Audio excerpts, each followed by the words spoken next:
Oh, Thanksgiving. Do you remember the trailer for Don't?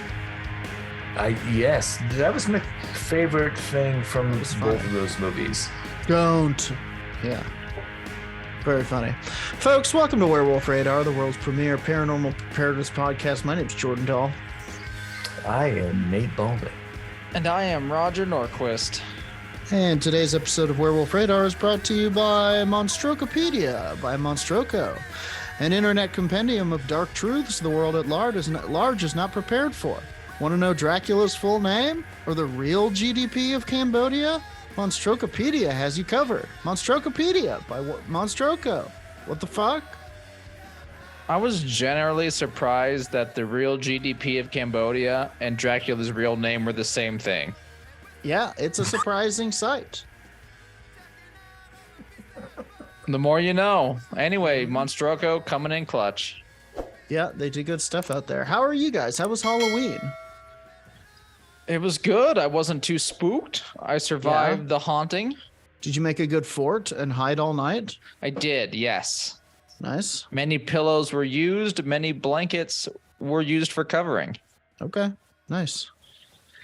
I bought a shotgun for the event. Uh-huh. Didn't use it this year. Seems extreme. Mm-hmm. Is it extreme when a werewolf comes breaking into your pillow fort? I mean, yes, obviously. Well, I mean, do you have silver bullets in that thing? Oh, shit. Probably not. But you could still blast the werewolf and it'll give you time to get to, like, you know, a different place to die. A different Oh, great. place. You have 2 fucking seconds. Now, I got a shotgun to protect my place on Halloween, but then I went to get a snack, and when I came back, it surprised me, and I thought it was an attacker, and I broke it with a frying pan. Nice. Yeah. See, I actually think a frying pan is a better weapon Then a against a shotgun? werewolf. Ah, why? Because you could fry it some bacon and be like, go get it, boy. Yeah, here we go. Interesting. It's breakfast time. Mm-hmm. Turn back to normal. Werewolves love breakfast. You know, I watched a movie recently. This is my segment, if you don't mind. I lift up the speaking skull. Yep, lift it up. Please It do. is been acknowledged. Uh-huh. And I place it gingerly on my head. Ouch. I watched a movie 2 days ago, and it was called Uma. And for a second, Sandra Oh? For a second, it threatened to become kind of a werewolf movie. At one point, she the daughter has these chickens, and she sees, like, on the ground near the chicken patch. What do you call it? Where do chickens live? A hut? Chicken coop. Coop, that's it. Chicken patch. She sees, like, a big footprint, like a wolf footprint. And it turns out that it's not a werewolf at all, but it is a Korean offshoot of the nine-tailed fox. Something way worse. Called a Kumiho. And I wanted to talk to you guys today about the Kumiho and the nine-tailed fox in general. And we're not going to talk about Uma, because we don't need another 3 white dudes talking about this this Korean horror movie. Either way, it's good. Watch it. Yeah. I can't saying. watch it because I get too scared. Yeah. But I do love Korean cinema. I think they're crushing it right now. Yeah, I think it's an American movie, actually. Ooh, an American horror movie? I can watch that. Yeah. Anyway, but yeah, it got me to I was like, why was there a nine-tailed fox there all of a sudden? And I kind of looked it up because I kind of always thought that was a Japanese thing. What's the Japanese guy called? Oh. Well, we probably Okami? Yeah. No. That's the I'm gonna look it up real quick. I'm looking it up right now. In Chinese, they call them a hulijing. Kitsune. Yes, exactly. Kitsune. Yes. Which I knew about from various RPGs and Tales is from the Dark Side, but I never heard of a Kumiho before. So I ended up looking it up, and boy, listen to this. Kumiho and other versions of the nine-tailed fox and myths and folklore share a similar concept. All explain fox spirits as being the result of great longevity or the accumulation of energy, said to be foxes who have lived for thousands of years, and give them power of shape-shifting, usually appearing in the guise of a woman. However, while China's Hulijing and Japan's Kitsune are often depicted with ambiguous moral compasses, possibly good or bad, the Kumiho is almost always treated as a malignant figure who feasts on human flesh. It's here to fuck shit up.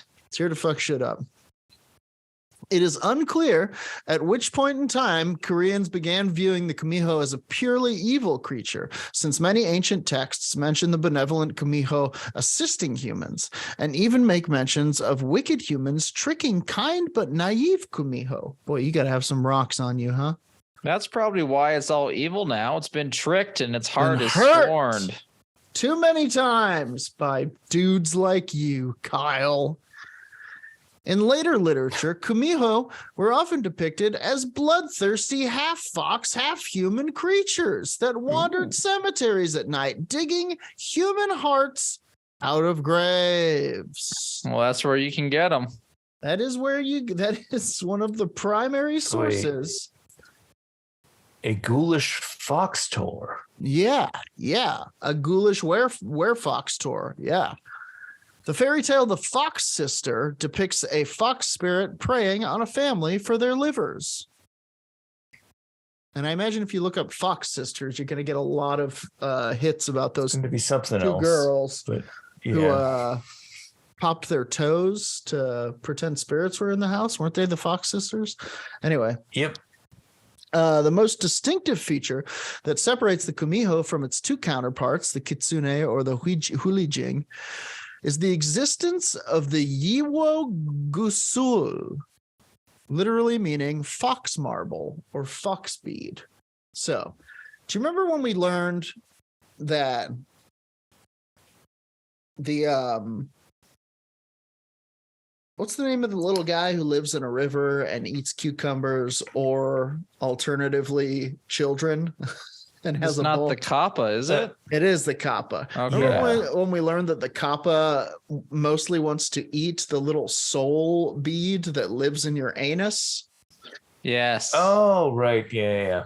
By the way, for those of you who are not caught up, there is a soul bead inside of all of our anuses. Mm-hmm. And Kappa wants to eat that ass. Kappa wants that. But, however, if you don't want that to happen, you can just carve your name in a cucumber and throw it in the river where the Kappa lives, which seems to also do. One of the two. Yeah, it tastes the same, apparently. Anyway, the main difference between the Kitsune and the Hulijing and the Kumiho is the Yiwu Gusul. Hang on. Yiwu Gusol. The fox bead, which is said to consist of knowledge. According to Korean mythology, the Yiwo Gusul provides power to the Kumiho and knowledge and intelligence to people if they can steal and swallow one. So, I mean, how bad does it taste? We might be able to do this. Well, stay tuned. The Kumiho can absorb humans' energy with it. The method of absorbing energy with the Yiwo Gusul resembles a deep kiss, i.e., a kiss using tongue. The Kumiho sends the Yiwo Gusul into people's mouths, then retakes it with their tongue. So via a process of French kissing, this fox vampire soul sucks you. That's kind of hot.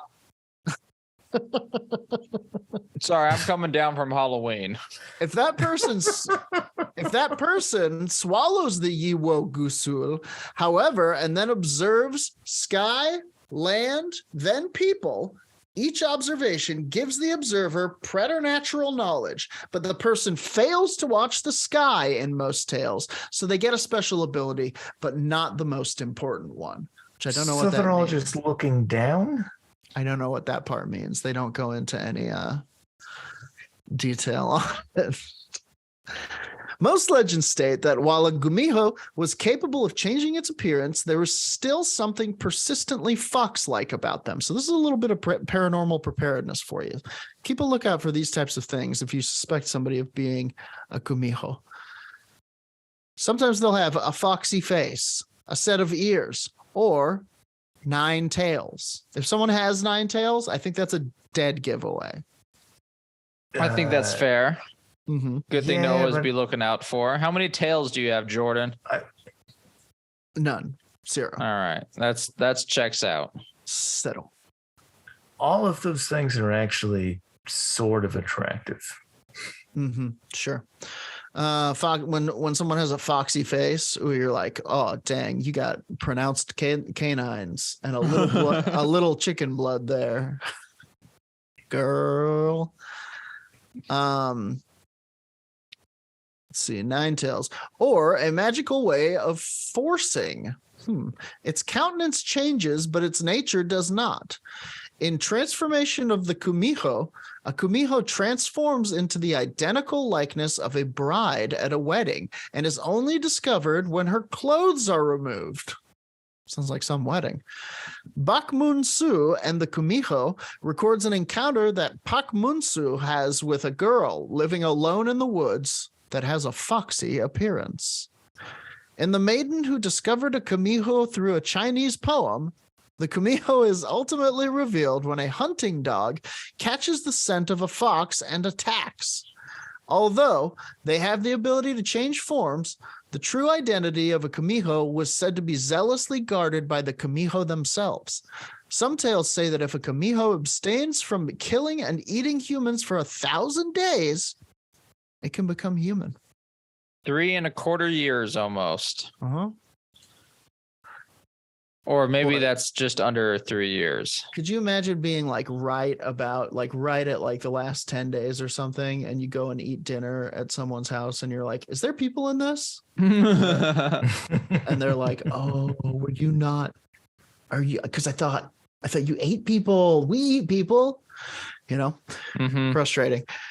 Much like changelings, werewolves, or vampires in Western lore, there are always variations on the myth depending on the liberties that each story takes with the legend. One version of the mythology, however, holds that with enough will, a Kumiho could further ascend from its yogoe, spirit state, and become permanently human and lose its evil character. Explanation how this could be achieved vary, but sometimes include aspects such as refraining from killing or tasting meat for 1,000 days, which we've already talked about, or obtaining a sintamani.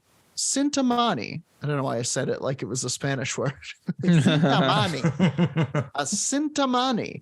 And making sure that the what is a sintamani? Obtaining sintamani, also spelled as chintamani, is a wish-fulfilling jewel within both Hindu and Buddhist traditions, said by some to be the equivalent of the Philosopher's Stone in Western alchemy. It is one of the several mani jewel images found in Buddhist scripture. Interesting. All right. So it's just one of the things related to the most sought after alchemy event. Yes. Yeah. I'm trying to make lead into gold. You got a stone a philosopher for me? An alchemy MacGuffin, if you will. You can also make sure that the Yoji saw the full moon at least every month during the ordeal. Unlike Yeoju wielding dragons, Kumiho were not thought to be capable of omnipotence or creation at will, since they were lesser creatures. There you have it. There you go. This has been Jordan's Kumiho Corner. And today we learned about the Kumiho. So we probably won't have any more installments of the Kumiho Corner unless I find any encounters or anything of that sort. There could be. I was surprised when new Mothmen were brought to my attention, thanks to Spooky Appalachia. It can still be out there. So I will take off the speaking skull. This has been Jordan's Kumiho Corner, and I will chuck it. Who's catching it? Who's catching it, boys? I will catch it. You catch it. If Unless you don't Roger know, has something better. go to our YouTube and choose the most sexy turkey background. Yeah. Nate versus me right now, Roger. Decide what you think. I think I went wrong with this one. Yeah, because you weren't filthy enough, you prude. Yeah, I pruded up.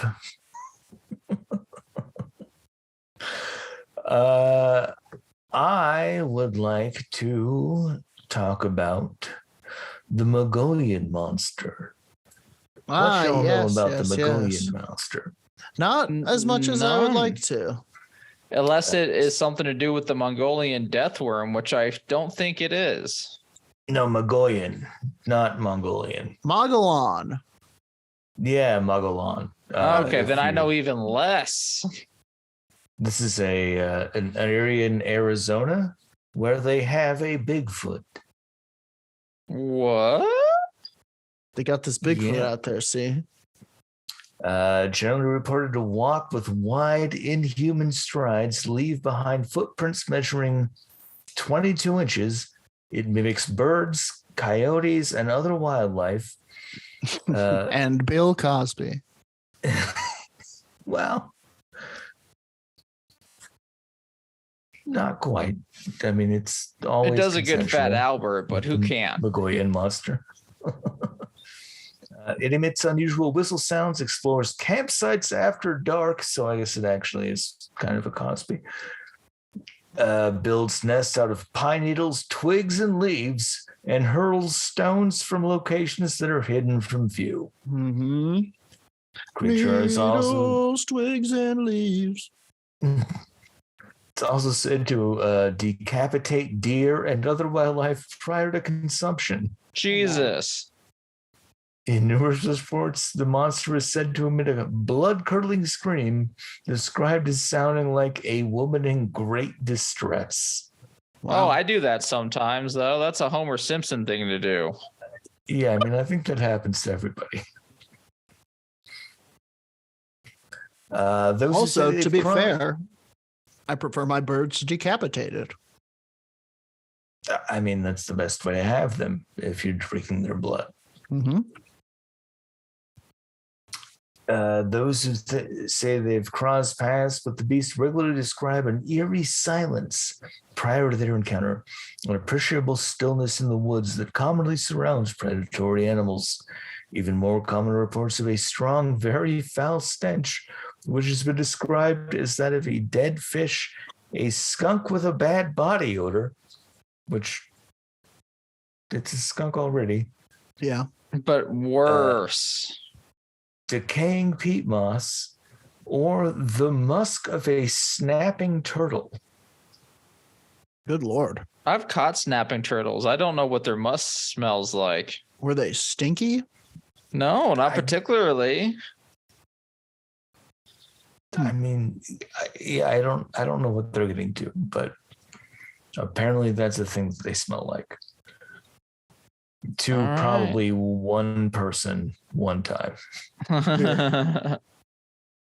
Most sightings of the Mogollon Monster, as suggested by the name, occur around the Rim country.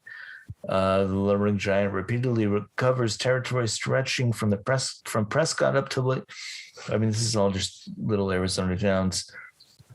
But it seems like it has a large overreaching region that it roams. Yeah.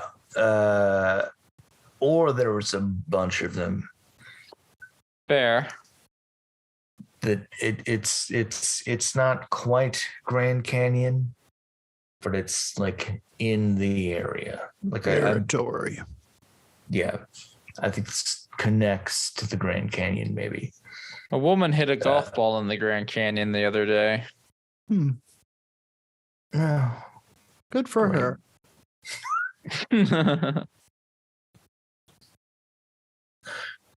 It was near Payson where the creature was spotted by cryptozoologist Don Davis, whose run-in is generally accepted as the first known encounter with the Mogollon Monster. He said he witnessed the tall, hairy beast during the Boy Scout trip in the mid-1940s when he was about 13 years old. But actually, there is an earlier version because it was seen by I.W. Stevens in 1903 and reported in the Williams News. Quote, I saw a man with long white hair and a matted beard that reached his knees. He wore no clothing, and upon his talon-like fingers were claws at least 2 inches long. Whoa. A coat of gray hair nearly covered his body, with here and there a patch of dirty skin. He goes on to describe the creature's face, which he called a horror, noting it was seared and burned brown by the sun with fiery green eyes. What if he just saw a weirdo? A hermit of the mountain? Well, I don't know. This, the valley. No, the crevice. I don't know what the canyon. A hermit of the crevasse. Just out hermit around. Supposedly, and I'm not sure where this came from, there's a lost tribe of native people still undiscovered by man in the Grand Canyon. Wow.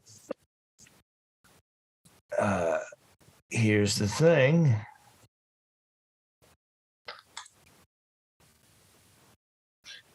Other stories making the rounds attempt to explain the origins of the Mogollon Monster. They vary in detail, but for the most part implicate a tormented, and this is their word, not mine, Indian bent on revenge.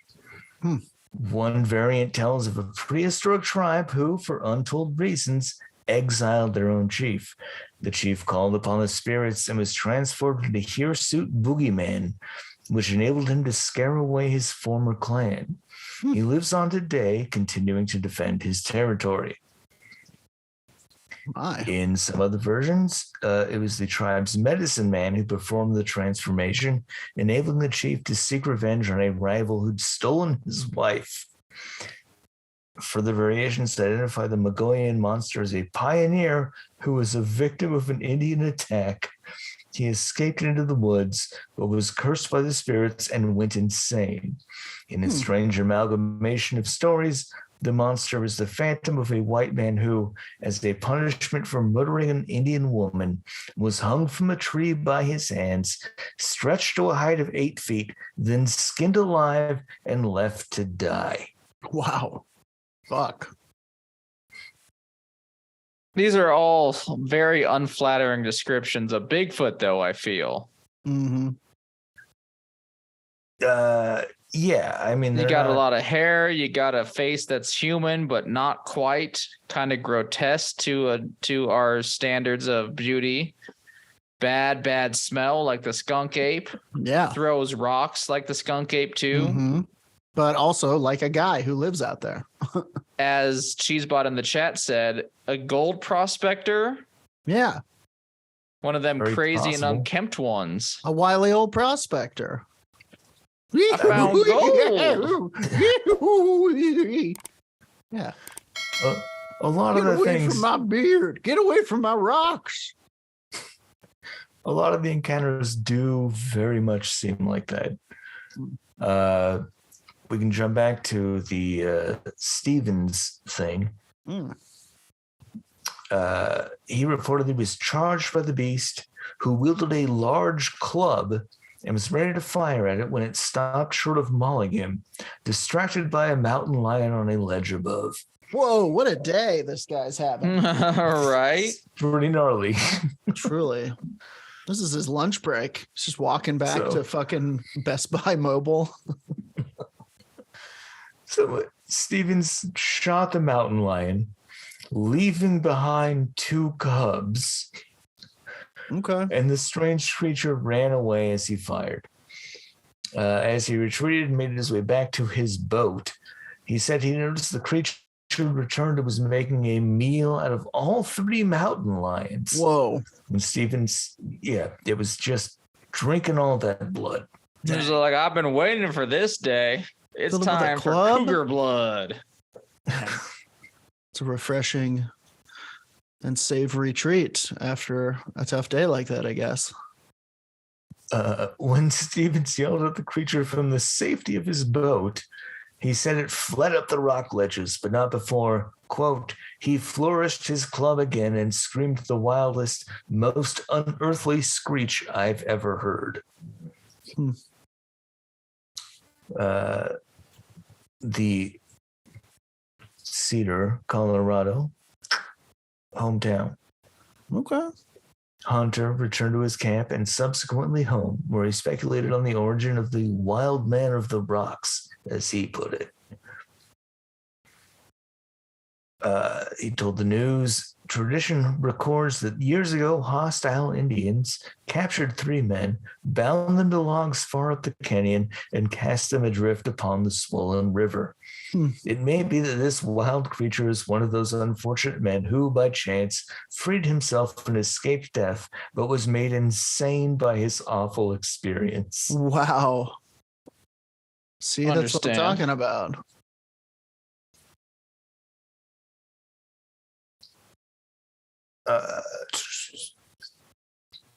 A sociology student reported to Cryptozoology News she was hiking the canyon point near Payson, which is the closest town, when she saw what she described as a, quote, troll-looking creature drinking from a pool of water. Crazy. The student said the creature was human-looking, no hair on it, but full of bumps. What? The eyes were, like it's shaved and with, a bad razor. Yeah. Leading credence to a family of gold prospectors, maybe. Or like a gold prospector who had a court date. Mm-hmm. But there's definitely, I think we agree, a breeding population of crazy gold prospectors. Of gold prospectors, I think, perhaps. Seems likely. The eyes were kind of brown red, thick big nose, small lips, no expression on its face at all. It then took off running like a person. Molly Hatchet t-shirt, torn up jeans, bass guitar. The Mogollon Monsters described across many accounts as either large or human-sized with green or red eyes, covered in white, gray, or brown black hair. Origins unknown, obviously, although visitors and researchers seem to find something slightly inhuman, maybe wandering amongst the Ponderosa Pines of northern Arizona. There's also one final little thing that I don't think probably happened. There's a story about an Arizona pioneer named Sam Spade. Oh, the detective? Isn't that a fucking Yes. It's Johnny Cash song? It's a famous name from detectives. Building a log cabin on land adjacent to what is now Camp Geronimo, which maybe if there's a creature that might have been an indigenous person turned into a monster. Don't name your camp after someone you've killed. I seem... then I got to start a number of civilization campaigns over. So Sam Spade was building a cabin right next to what would be Camp Geronimo, and he was attacked by the creature. And then later, his son Bill Spade and soon-to-be wife were killed by the creature on their wedding day. Whoa! Holy moly! You would think on your wedding day you would spring for some Mogollon Monster security. And I'm not trying to victim blame here, but like, come on, squad. How's that going to happen?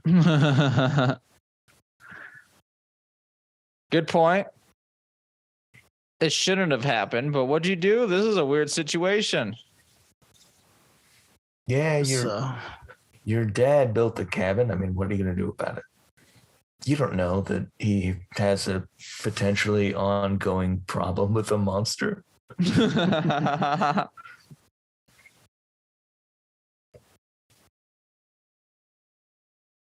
But yeah, I think that's everything that there is to know about the Mogollon Monster.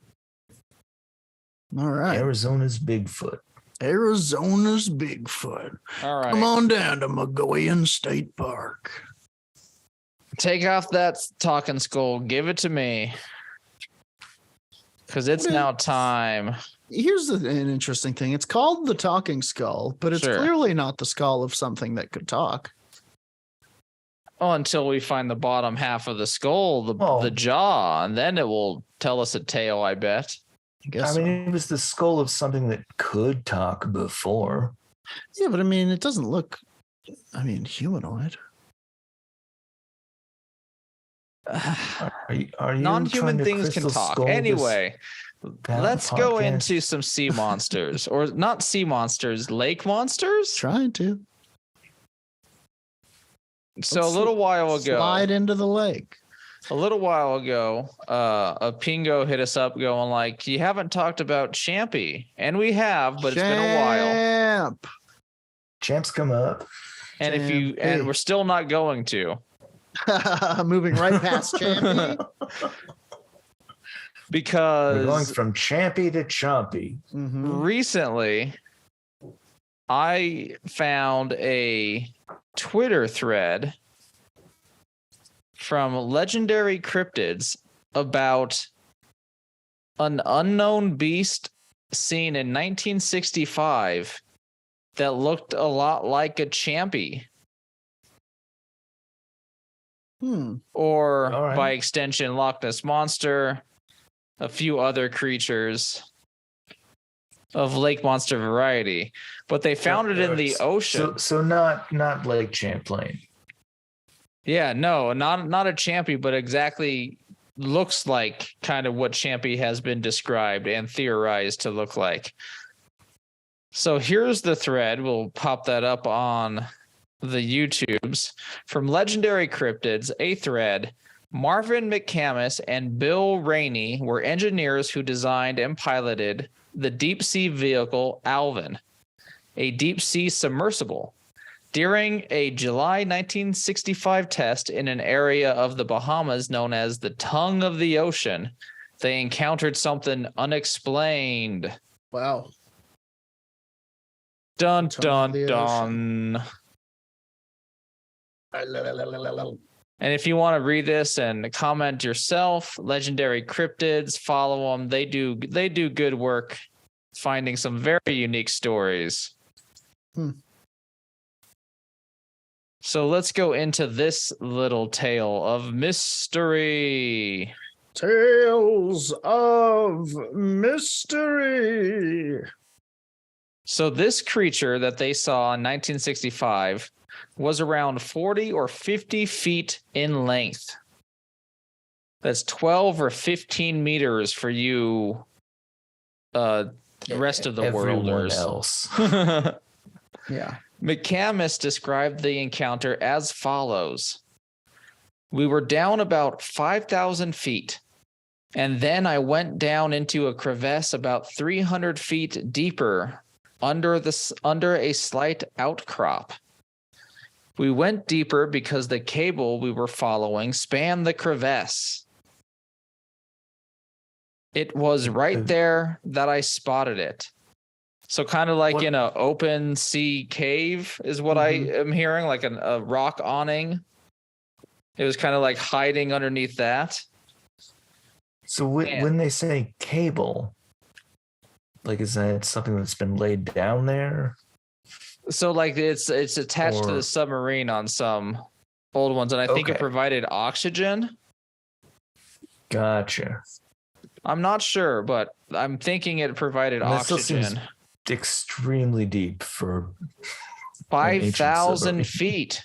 Yeah. That's 12 or 1,500 meters. Alexa, be quiet for once.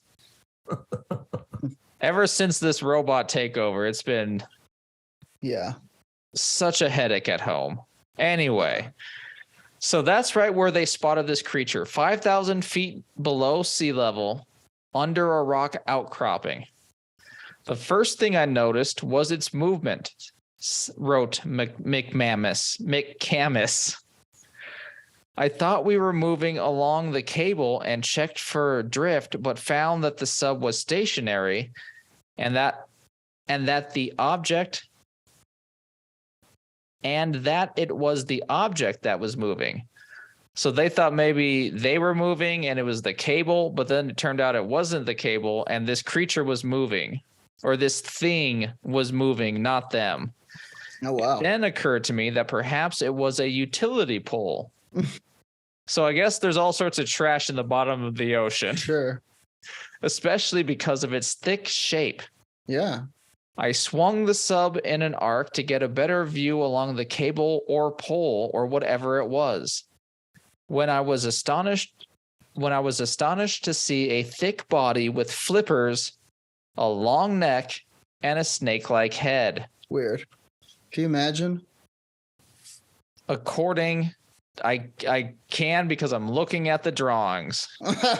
You needn't imagine. Someone's imagined it for you and drawn a little picture. According to McCamus, out of the 300 or 400 dives he's made, this was the only time he saw anything like this.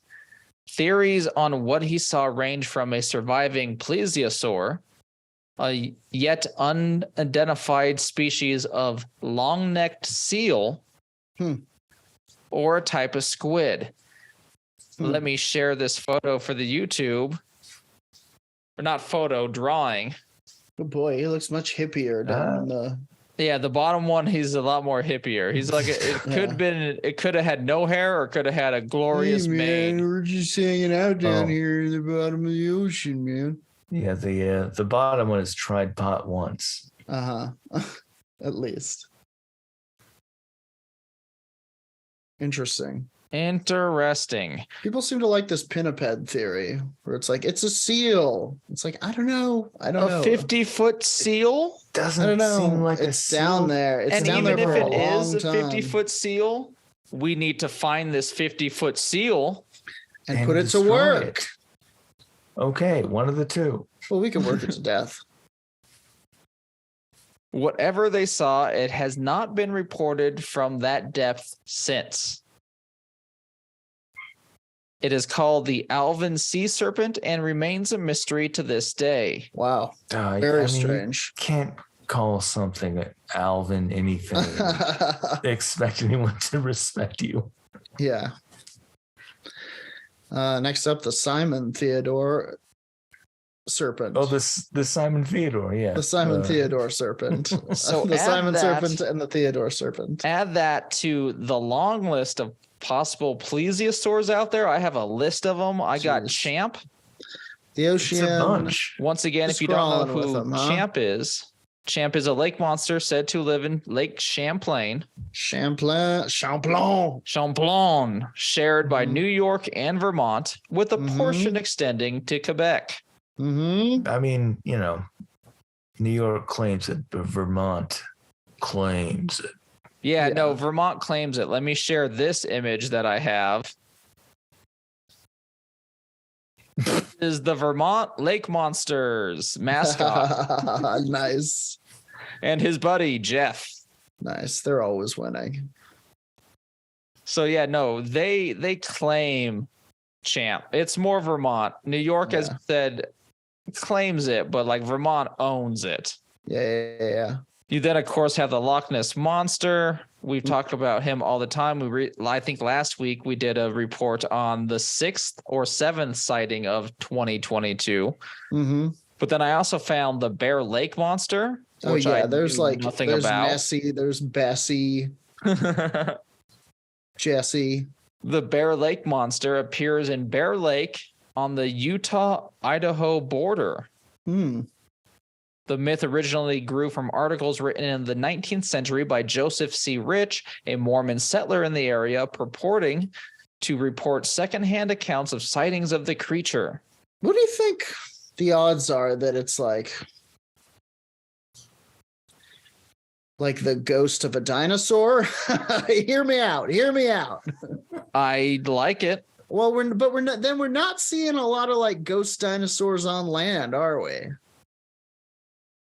Is it like the Roman thing to where they're all underground? Remember the Roman legion? Oh, that's like a foot lower. Maybe that's what's wrong. Wow. Fascinating. But then I don't understand why this plesiosaur is then imagine walking fine on land. A T-Rex's head coming ghostly out of the ground, shooting at you. Terrifying. There is also in China and North Korea, all these places seem to be like border lakes. Have you noticed? Yeah. Lake Tianchi monster is a name given to what is said to be a lake monster that lives in Heaven Lake, known as Cheonji in Korean, located in the peak of Bakdu Mountain, with more words that I can now no longer pronounce. Sure. But I did enough. Well, you can find this. So the Lake Tianchi monster, according to the Beijing Youth Daily, an estimated 20 monsters were reported. Wow. I love reading the Beijing Youth Daily. However, scientists are skeptical that any large creature would be able to survive in the lake given its recent history of volcanic activity. Well, maybe that's what released it. Yeah. Have they not watched any of the movies from Japan? Have they not watched any of the movies? I now have from Lake Van, the Lake Van monster. In Turkish, Vana Ichi Harish. I think you did really well. No, that was that Romanized. Anyway, the history of this creature is from the American chroniclers Movses, or the Armenian chroniclers Movses Karenasi and Anania Shirakasi. Sure. Oh, yeah. And they were living in the lake, according to the legend, not in the lake, by the lake. According to the legend, the god Vahang, the reaper of Vishaps, would plunge into the lake to drag out any Vishap that had grown large enough to devour the world. What is a Vishap? Yeah. There's no link. Oh boy. Okay, we're gonna have to go into whatever Armenian legends are because they seem epic. Okay. Jason, if you're out there listening, hit us up with the Vishap. What the Vishap is? Tell us what that Vishap do. Scholar James Russell considers that this legend is an Armenian adoption of Urartian myths concerning the combat of the god Tishiba with the water monster Elekumi, the Lake Van monster. I have the Vishap here. Okay. Hit us with it. Anyway, it is a dragon in Armenian mythology closely associated with water, similar to the Leviathan, usually depicted as a winged snake or with a combination of elements from different animals.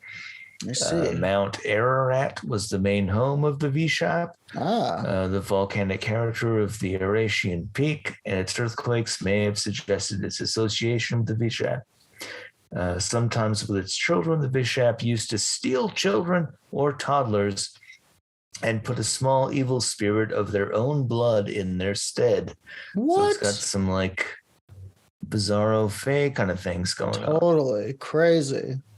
According to ancient beliefs, the Vishap ascended to the sky or descended therefrom to earth, causing thunderous storms, whirlwinds, and absorption of the sun, causing an eclipse. Worshipped in a number of Eastern countries, symbolizing a limit of water, fertility, wealth. Later became a frightful symbol of power. And as I think we're learning, fought Vahan, the Dragon Slayer. Okay. And then I got one more, and then we'll end our segment for a nice short episode of Werewolf Radar. I don't know what time it is yet. What was it short? Mokele Momembe. Oh, I know this guy. I had a snake named after this guy when I was a tiny nerd. The African champy. Mm-hmm. It is known to dwell in the Congo River Basin. Its name means one who stops the flow of rivers. Ooh. It's a big boy. Oh, yeah. Sometimes described as a living creature, but also as a spirit. Those that heard or allegedly saw the entity described it as a large quadrupedal herbivore with smooth skin. Okay, so this would be kind of a land dinosaur ghost if it were indeed a spirit. We do have one. This is very similar. I don't know if it's actually what it's called, but like what most people know as a brontosaurus. Yeah, there's another one from that area that they describe that sounds like a stegosaurus, I think, or maybe a triceratops. I think it's a triceratops. I know which one you're talking about, but it did not involve the water, so I dropped it. I said, "Get out of here, sir." Yeah, I understand. Those that heard or literally saw the entity saw that the smooth skin, quadrupedal, large herbivore with a long neck and a single tooth that is sometimes said to be a horn. We got a unicorn. Got that unitooth corn, a horn. Yeah. What if it's like a gigantic tooth on the bottom, on its bottom jaw? That just goes, the one that shoots out. That goes through the roof of its mouth and looks like a unicorn horn. The Mokele Momembe crazy, huh? Had its heyday in the 20th century, but still in the 21st century, a number of television crews have still shown a lot of interest in this creature or spirit. In 2001, BBC went there with the series Congo. To interview with a group of Bayaka pygmies who identified the Mokele Momembe as a rhinoceros. Ah, I see. In 2016, a travel documentary crew from South Africa made a documentary about searching for the creature, which they later sold to Discovery Africa. Good for you. Good job, guys. They spent time with the same group of pygmies, and they point out the difficulty of differentiating between Mokele Momembe's metaphysical and physical existence. They interviewed people who believed in its presence. Others stated it died at least a decade ago. Oh. So there's a ghost version of it that might be out there. Oh, okay. Or maybe now we're talking. It has the ability to transverse both the astral plane and the physical plane. Oh wow! Oh, Bigfoot style. It's a Bigfoot walker. It's a realm walker. In 2018, Linsgrave of Newthenborg. Ah yes, Linsgrave. Adam Christopher Newth, along with a film crew from Danish radio and DNA scientists. None of those people have real names. What the fuck is that? Traveled to Lake Tele in Congo and searched for the creature. They did not find the dinosaur. Yeah. But they found a new green algae. Oh. Okay. Great job. Something. It's not a dinosaur. Can you imagine going there for the express purpose to find a large dinosaur-like creature and coming back with just a petri dish of algae? Yeah, we got this algae. How's that? Is that good? Nate, I think you're dying on us. Oh, I might be. You're back now. You're back now. I mean, what do you think about this? Okay.